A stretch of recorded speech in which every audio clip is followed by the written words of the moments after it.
Have you ever wondered why it's so hard to stay focused these days? You pick up your phone to check just one message, and suddenly, 30 minutes have vanished, and you're deep down a YouTube rabbit hole, watching videos you never intended to see.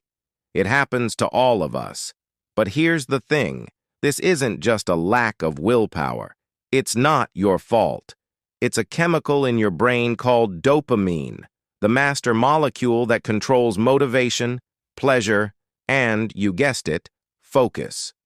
Today, we were going to pull back the curtain and uncover how this powerful neurotransmitter is secretly controlling your life, and more importantly, how you can take your focus back. So, what exactly is dopamine? You've probably heard it called the pleasure chemical, but that's not the whole story. Dopamine is a neurotransmitter, which means it's a chemical messenger that your brain cells use to talk to each other. Its real job isn't to make you feel happy, but to make you anticipate happiness. It's the driving force behind your desire to seek out rewards. Think about it. That little buzz you get when you see a new notification on your phone, that's not the joy of reading the message itself. It's the anticipation of what the message could be. It's the little thrill before you know if you got a like, a comment, or an important email. This mechanism isn't new. It's an ancient survival tool. For our ancestors, dopamine was the push they needed to hunt for food or find a mate. A rustle in the bushes might mean a meal, and the dopamine spike would motivate them to investigate. The key takeaway here is this. Every single time you expect something rewarding, your brain releases a hit of dopamine.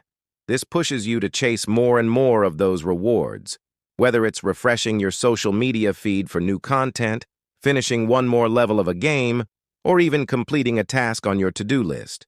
The problem is, our modern world has learned to exploit this system perfectly. This brings us to the dopamine trap. Our brains evolved for a world of scarcity, where rewards were few and far between. But today, we live in a world of endless artificial abundance. Modern apps and social media platforms are engineered by some of the smartest people in the world specifically to trigger your dopamine system again and again. They offer short, fast, and infinite rewards. Think about scrolling through TikTok or Instagram Reels. Each swipe is a gamble. The next video could be amazing, or it could be boring. That unpredictability creates a powerful feedback loop. It's the same principle that makes slot machines so addictive. The likes, comments, and notifications are all unpredictable rewards that keep you coming back for more. The consequence of this constant stimulation is profound. The more often you trigger these artificial dopamine spikes, the less satisfying normal, everyday activities begin to feel. Your brain's baseline for what is interesting gets raised higher and higher. This is why you might find yourself scrolling for hours, yet struggle to sit still for 10 minutes to read a book or have a deep conversation. Your brain is being hijacked by instant gratification, constantly chasing the next quick hit. The slower, more meaningful rewards of life simply can't compete with the rapid-fire stimulation of the digital world. So why can't you focus? The science behind this is fascinating. When your brain is flooded with dopamine too frequently, it tries to protect itself from being overstimulated. It does this by reducing the number of dopamine receptors or making them less sensitive. This is a process called downregulation. Imagine a room where someone keeps shouting. At first, you hear every word. But after a while, you start to tune it out. Your brain does the same thing with dopamine. As a result, you need a much bigger stimulus to feel the same level of motivation or pleasure you did before. This is exactly why activities that require sustained attention, like reading, studying, or deep work, feel so incredibly boring and difficult. They offer a slow, steady release of dopamine, which pales in comparison to the fireworks show your brain has gotten used to from your phone. You can scroll for hours on end, effortlessly, but the thought of sitting down to write a report or study for an exam feels like climbing a mountain. It's crucial to understand this. Your brain isn't lazy. It's overstimulated.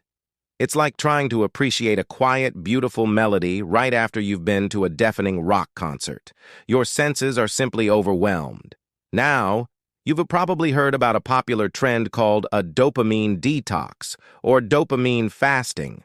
The idea is to completely abstain from all stimulating activities for a day or more. No phone, no music, no junk food, sometimes even no social interaction. The goal is to reset your brain's reward system. While the intention is good, the name is a bit misleading. You can't actually detox from dopamine. It's a vital neurotransmitter that your body produces naturally. You need it to function, to move, to feel motivated, to even stay alive. A life without dopamine wouldn't be peaceful. It would be motionless and empty. So if a detox isn't the real answer, what is? The real solution isn't about eliminating dopamine, but about rebalancing your dopamine system. It's about consciously changing your habits to regain control over what stimulates you and when. You don't need to live like a monk in a cave. You just need to be more intentional about how you engage with the world. Instead of letting technology dictate your dopamine levels, you can learn to manage them yourself, rewiring your brain for long-term focus and satisfaction. So, how do we actually do this? How do you rewire your brain for focus? Let's break it down into 5 practical steps. First, create friction.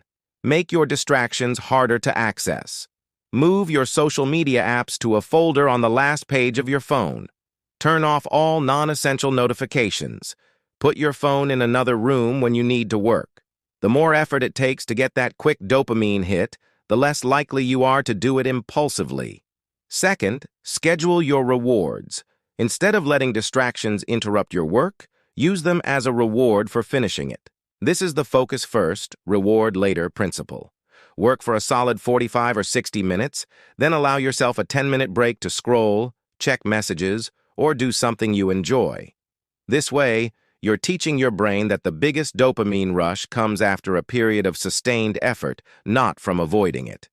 Third, embrace boredom. This might sound strange, but boredom is actually a powerful tool. When you allow yourself to be bored, without immediately reaching for your phone, you give your brain a chance to reset. It's in these quiet moments that your mind starts to find pleasure in slower activities again. Go for a walk without headphones. Sit and just think for a few minutes.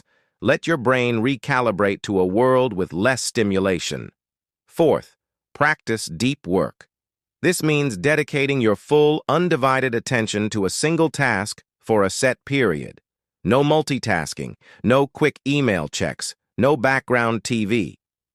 When you train your brain to engage deeply with one thing, you strengthen your focus muscle and find a profound sense of satisfaction that a million quick dopamine hits could never provide. And finally, don't neglect the fundamentals: sleep and exercise. Both are absolutely critical for naturally balancing your dopamine system. A good night's sleep helps restore your dopamine receptors, and regular physical activity has been proven to boost dopamine levels in a healthy, sustainable way. As the saying goes, discipline isn't about removing dopamine, it's about controlling when you get it. In the end, dopamine isn't your enemy. It's a powerful, essential part of what makes you human. It's your brain's compass, designed to guide you toward things that help you survive and thrive. But in the wrong environment, an environment of infinite digital distractions, that compass can lead you astray, leaving you feeling scattered, unmotivated, and perpetually dissatisfied. If you want to take back control of your focus, your time, and your life, start by controlling your inputs. You have the power to decide what deserves your attention.